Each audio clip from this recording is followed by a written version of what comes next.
Hey, this is Steve with Grow Smart Business, and I'm here with Barg Upender, and we're talking about Mobomo today. You might know Barg from Intridea. Barg, what's going on these days with Intridea and Mobomo, and your life? What's going on as an entrepreneur? All right. Hey, Steve. It's good talking to you. Basically, started a new venture called Mobomo, focusing completely on the mobile platforms, things like iPhone, obviously, BlackBerry, Google Android. So the growth in that space is pretty exciting to me.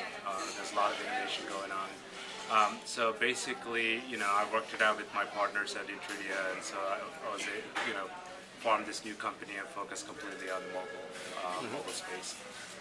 So we're actually been pretty much doing. We just launched an app. It's in the iTunes App Store, waiting for approval. What's it called?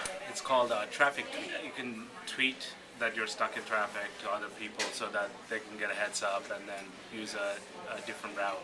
And it's, You have the app on the phone there? yeah, so it looks like that. I don't know if you can see that. Yeah. Traffic tweet? Yeah. Awesome.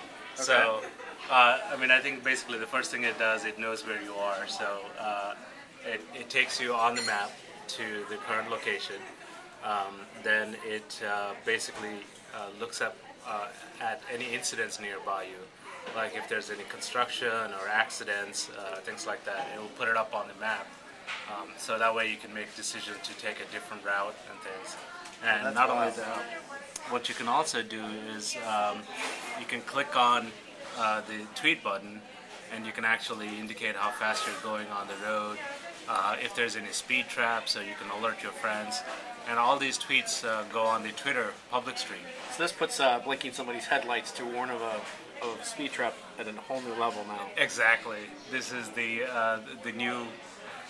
new way of doing that same thing. So we have a lot of plans for this. For example, if you go into a Yankees game or Red Sox game or Nationals game, the problem that we're trying to solve with this app is eliminate waiting time. Whether you're waiting for in traffic or whether waiting in a line in Disney World or waiting for parking and things like that. So like a brake hat, you also using locations and things like Yeah, that? it uses locations, it uses the Google Maps, it uses the, it's also a mashup in some sense. And so a lot of neat technology was put together and into a seamless sort of user experience. Well, one of the things we talked about was, companies often, or a lot of startups, they often have a solution in search of a problem. So you've obviously taken an existing problem and put it with a solution. So when, with Mobomo, you are going in the direction of you built apps, you can build apps for people as well. Yeah. You're developing, you're working on the platform and a whole set of solutions. And where do you see, is the iPhone, is this going to be like, that's the focus, or is it a broad against like Google, like the G1? I'm sorry, the Google Android. Thank you, Google Android, and the new Palm Pre. Are you going to be developing for that, or is the focus on iPhone, or? So our tagline is, smart apps for smartphones. So we're not completely focused on iPhone. Right now, the iPhone is the big gorilla. And I think as there are more Google handsets, I think Google is going to be a pretty compelling platform as well. We're also pretty excited about the Palm Pre platform and very easy way of developing applications and stuff. But given the engineering resources and given the market share of the iPhone, right now we're focused on iPhone first. So we built stuff on the iPhone. We tested out with against the 50 million users out there, and then we basically port the product to the other platforms, like the BlackBerry, like the Google Android, and Palm. Excellent.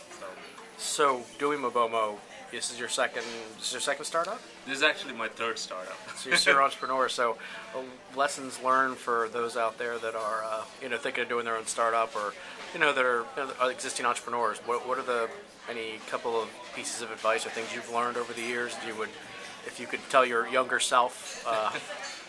Basically hold off on funding until you have something really compelling. Okay. Keep it lean, tight. Spend mostly on engineering. Focus on the product. Focus on the user experience. And then once you have those right, then you can go look for funding. So I mean, I think that's one thing. And in terms of other, accounting and marketing and all that stuff, we pretty much outsource all of that. And so so the core team is focused completely on the product. That's great advice. So if anyone wanted to find more about Mobomo and you, where should they go? So they could go to mobomo.com. Okay. So that has, we're actually in the process of revamping our site, adding a lot more content to that. And then also you can go to Twitter at Barg Upender. So that's a couple of the areas that you can find info. And anything last, that should be upcoming, people should be on the lookout for? Yeah, we're also experimenting with sort of light gaming and sort of brain puzzles and things like that. Okay. Hopefully by the end of the week we should have something. It's called Hex Out. It should be available. I'm hoping that it will get approved through the Apple review process much quicker because it's a much lighter app. That's great. Well, everyone, you can check out Mobomo at mobomo.com, and Barg gave you his Twitter handle, BargUpender, and I'll put that up there on the blog post. So appreciate the time, and we're here at Panera, so I already finished lunch, so there's not much more lunch with entrepreneurs. But until next time, guys, Barg, thanks for your time. Thank you, Steve. Great.